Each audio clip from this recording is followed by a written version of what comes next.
Olá, professor. Mais uma vez nos juntamos para comentar a atualidade, desta vez antes de ir de férias. Hoje junta-nos uma notícia que tem estado a ser veiculada nas últimas semanas e ao longo do último mês, pelo menos, que diz respeito ao financiamento que a Fundação para a Ciência e Tecnologia tem vindo a fazer a algumas fundações e instituições, mercê de uma avaliação que foi feita, pode pôr em causa o financiamento e o funcionamento de algumas fundações e instituições. O que é que está concretamente em causa nesta questão?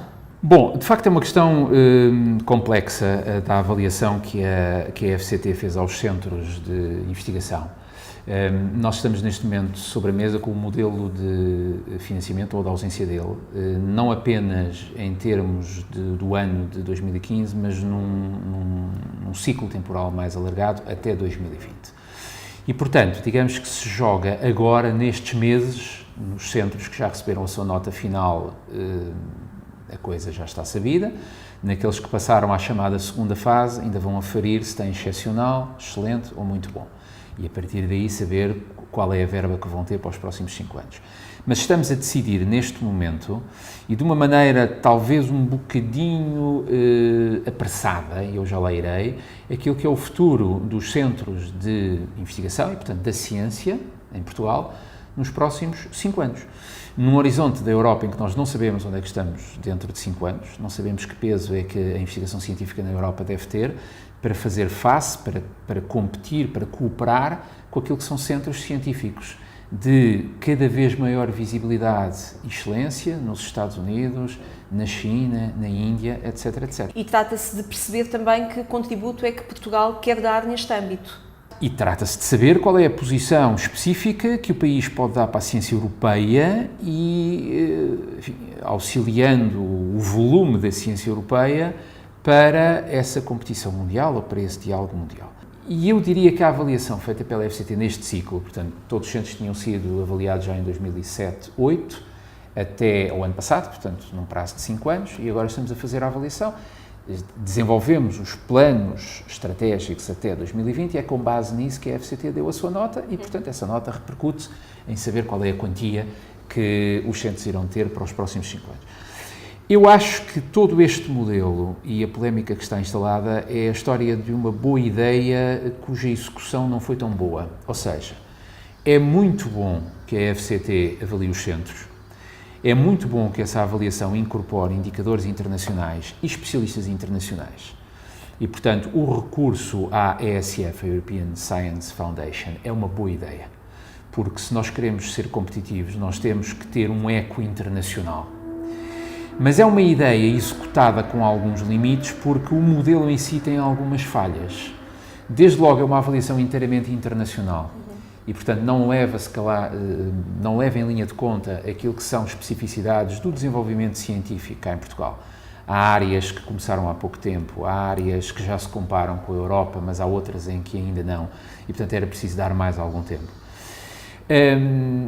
Os painéis de avaliação muitas vezes não eram especialistas na área e não era o mesmo, ou seja, todos os centros de uma área científica não foram avaliados pelo mesmo júri.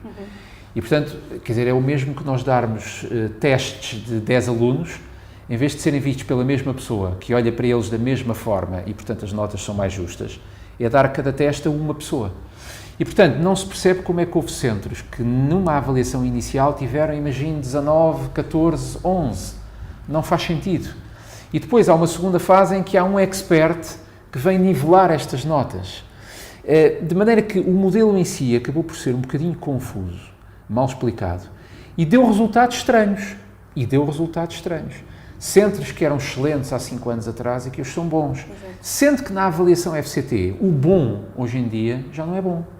Porque nós estamos a falar em metade dos centros, cerca de 150 centros, que ou não vão ter financiamento ou receberam nota de bom. E a nota de bom dá-lhes um financiamento perfeitamente residual. Por ano. 4.000, 5.000, 7.500, aqueles que tenham mais impacto técnico podem ir até 40.000 euros, salvo erro, mas, por exemplo, estamos a falar penso que era o Expresso que tinha esta informação, do Centro de Física do Minho e Porto, que tem investigadores que são dos mais citados em todo o mundo.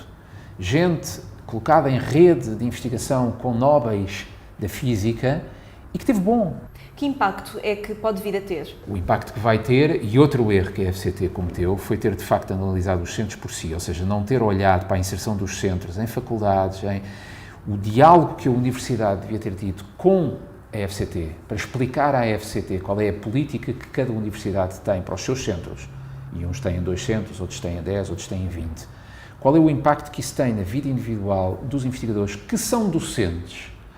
E se as universidades querem ser competitivas, e portanto o Estado não tem que substituir ao ensino superior, mas tem que gerar ao fim e ao cabo algumas condições para que as universidades cumpram a sua função. Se querem universidades competitivas, essas universidades têm que fazer investigação, porque se forem só o ensino, é uma espécie de escola secundária bis, é uma outra escola secundária superior, mas se não tem inovação, se não tem... Ainda há dias atrás ouvíamos dignitários europeus falarem em reindustrializar a Europa. É preciso que a Europa venha a ter indústria, é preciso que a Europa venha a ter inovação, é preciso que a Europa venha a estar na vanguarda. Ora, só se está na vanguarda quando se investigam coisas novas. E depois há uma questão à qual eu sou particularmente sensível, que é as humanidades são totalmente dizimadas quase, quer dizer, contam-se pelos dedos de uma mão os centros das humanidades que chegam à fase final. E isso do ponto de vista daquilo que é o empobrecimento cultural, do ponto de vista daquilo que é o empobrecimento da educação cívica em áreas como as letras, em áreas como a história, em áreas dos estudos hoje em dia menos impactantes ou menos rentáveis, o que quer que signifique uma ciência rentável, e isso levar-nos-ia muito longe. Mas nas humanidades, de facto, a política de desinvestimento é muito grande. E isso não se paga no prazo de um ano, ou 2, ou 3, ou 4.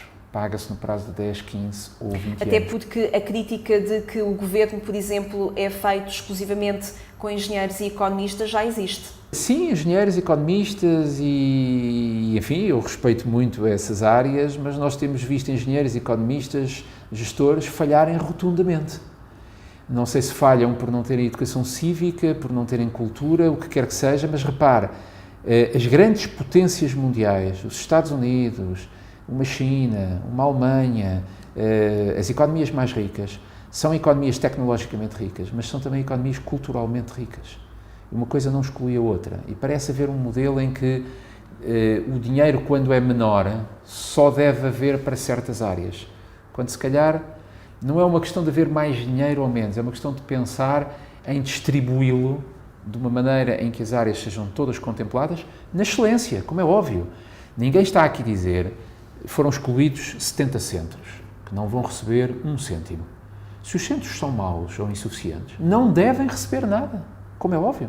E, portanto, se calhar, o que isto vai causar em Portugal é, como os cursos, aliás, havia 4.000 e não sei quantos cursos, já se fecharam 1.000 e tal.